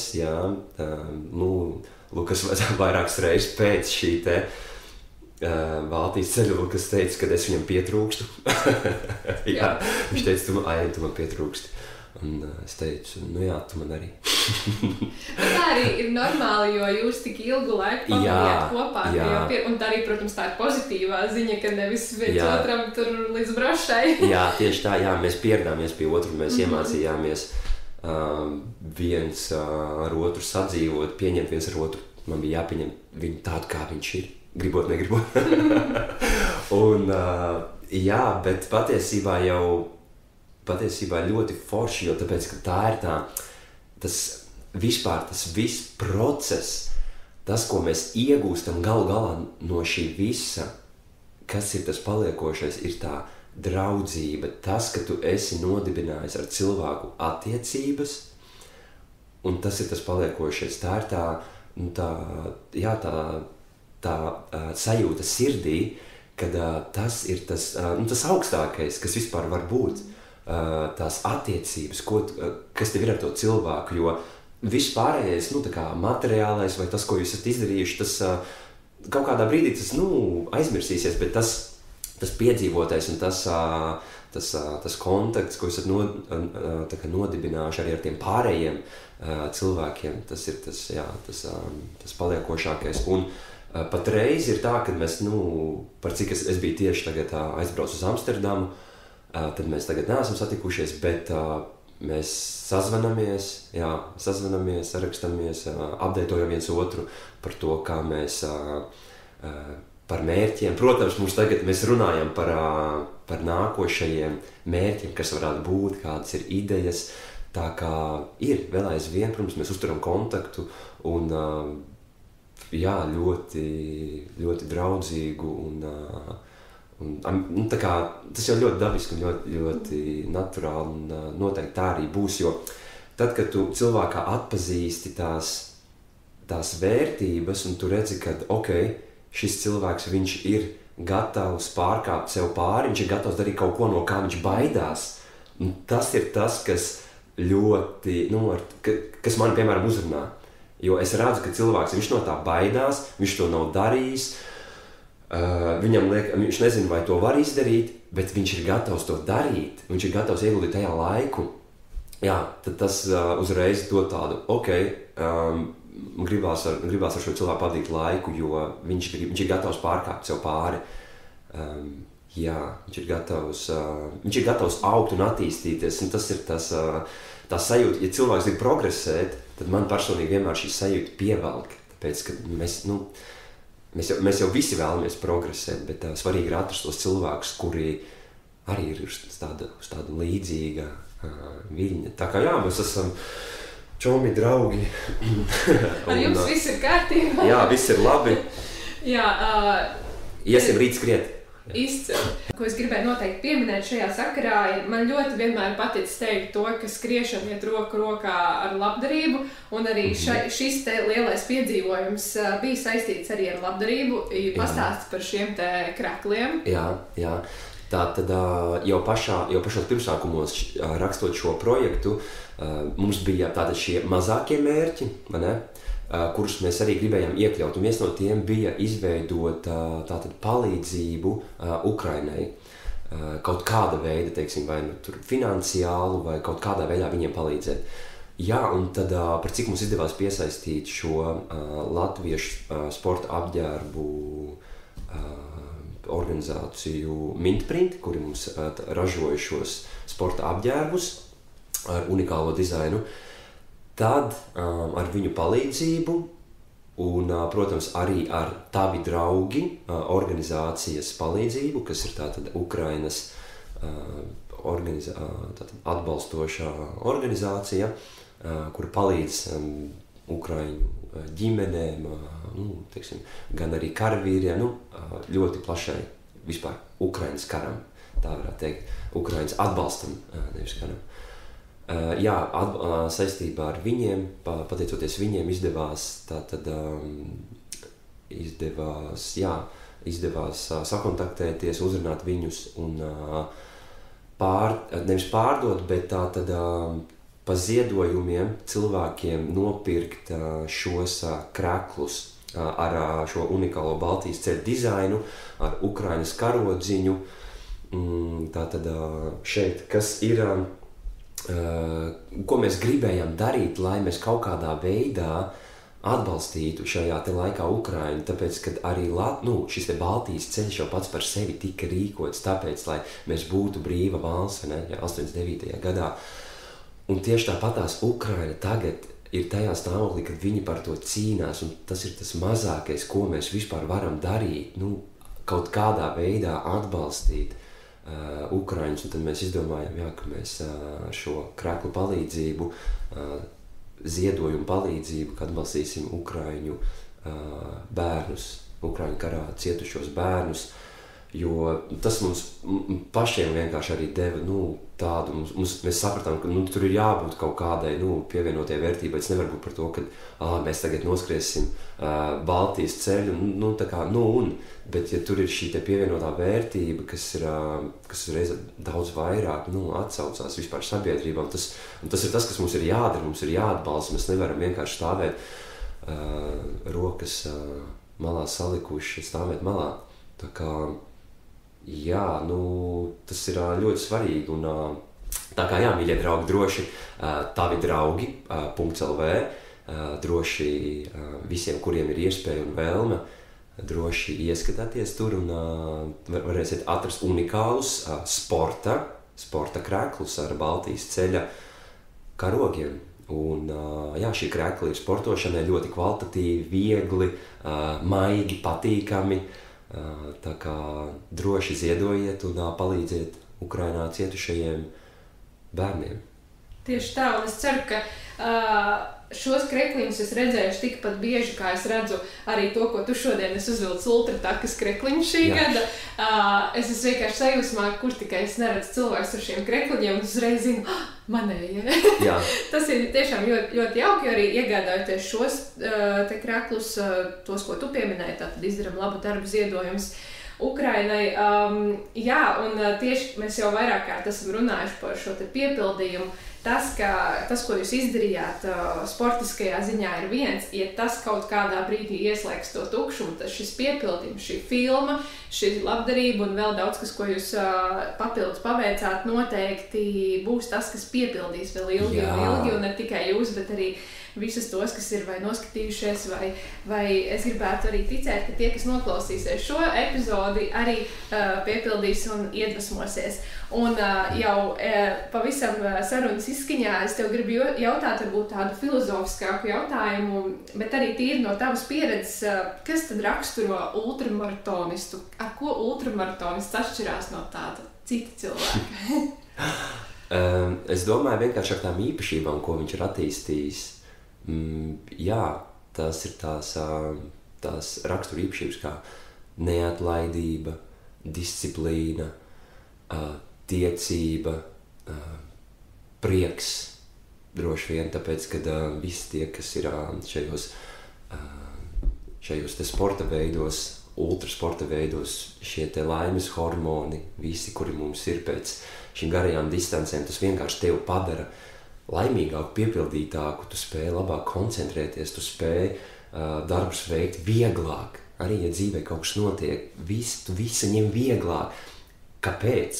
Tāpēc, ka tu esi izgājis cauri daudz, teiksim, lielākām grūtībām apzināti, tu esi pats sevi tur ielicis, un ar to tev pēc tam, pēc manas pieredzes, vienkārši ir vieglāk, noteikti šīs rakstura īpašības un pateicība vispār tam, ka tu vari skriet, jo ne jau visiem ir tā iespēja, ne jau visiem ir iespēja sevi izpaust caur šo fizisko ķermeni, sasniegt tādu prāta skaidrību, tīrību. Tas noteikti viss iet roku rokā, jo tas noteikti ļoti, tā fiziskā aktivitāte ļoti, ļoti papildina un dod šo skaidrību prātam, un tas ir ļoti svarīgi. Tas ir ļoti, ļoti svarīgi, tā kā cīņas pars, vai ne? Cīņas pars, neatlaidība un tāds gribas spēks. Šajos cilvēkos to vienmēr var saskatīt, kad viņi ir tādi, kas nepadodās, tādi, kuriem ir bail, bet ir tā vēlme tās bailes pārvarēt. Tā ir fantastiska tāda rakstura īpašība. Tieši tāpatās, kā esot uz skatuves vai piedaloties kādā projektā, kur tev ir bail kaut ko darīt, tev ir bail izteikties, bet tāpēc tu mājās trenējies, tāpēc tu strādā ar sevi, tu izkops sevi kaut kādus talantus, vienalga, vai tā ir klavieru spēle, vai dziedāšana, vai arī savu kustība, vai balss, un pēc tam tu vienkārši tu to parādi, tu sev kārtīgi sagatavo un izpaudi, bet tur jau arī bijusi tā lielā sagatavošanās. Tā kā cīņas pars un tāda tiecība. Jā, jau sarunas laikā mēs noskaidrojām, ka mūzika tevi noteikti uzlādē un var iedot tādu svarīgu enerģiju arī ultramaratonos. Tāpēc jautāju tev, kas būs dziesma, ko tu ieteiksi ultraspēka dziesmu playlistē? Tātad dziesma es gribētu ieteikt kaut ko es pēdējā laikā pats biežāk klausos un patiesībā sāku šo dziesmu klausīties pirms aptuveni 1 mēneša, gandrīz, un tā ir ļoti jauna dziesma. Un patiesībā šī ir dziesma Baltijas ceļa Da Gambas aranžējums, kas ir pavisam jauna, Da Gambas izdota, tad aranžēta dziesma. Un es gribētu šo dziesmu, tāpēc, ka tas ir kaut kas jauns, tas ir kaut kas spēcinošs, tas ir kaut kas, kas var uzlādēt, iedvesmot. Un arī tā sajūta skrienot, kad tu viņu klausies, tur nav vārdi, bet tie vārdi viņi tur nav vajadzīgi, jo tā melodija vien šie mūzikas instrumenti, viņi vienkārši tev paceļ un spēcinoša dziesma. Lieliski tiek ieliktā playlistē, iesaku visiem doties un noklausīties. Man ir jāsaka milzīgs paldies tev par sarunu. Es tev gribētu arī novēlēt, lai tev vienmēr ir tā sajūta, ka tu gribi pārvarēt tās bailes, lai tev izdodas, lai tev, ja tev kaut kādā brīdī pietrūks kaut kas, lai tu pārvarētu, tad tu atceries, man arī, jā, ka tev ir šie atbalsta komanda, kas tev to ultraspēku pareizajā brīdī iedos, lai tev vienmēr prāta skaidrību un vienmēr izdodas visu tvert vieglāk un lai tas dienas beigās rāda šo te piepildījumu sajūtu. Jā. Paldies tev milzīgs. Arī jāsaka sveicieni Lukasam, lai protams. Foršs skrējiens, viņš ir milzīgi sastāvdaļa arī no šīs sarunas. Tieši tā. Jā, un tiekamies ultrās, vai ne? Jā, tieši tā. Paldies tev, paldies. Un līdz nākošai reizei.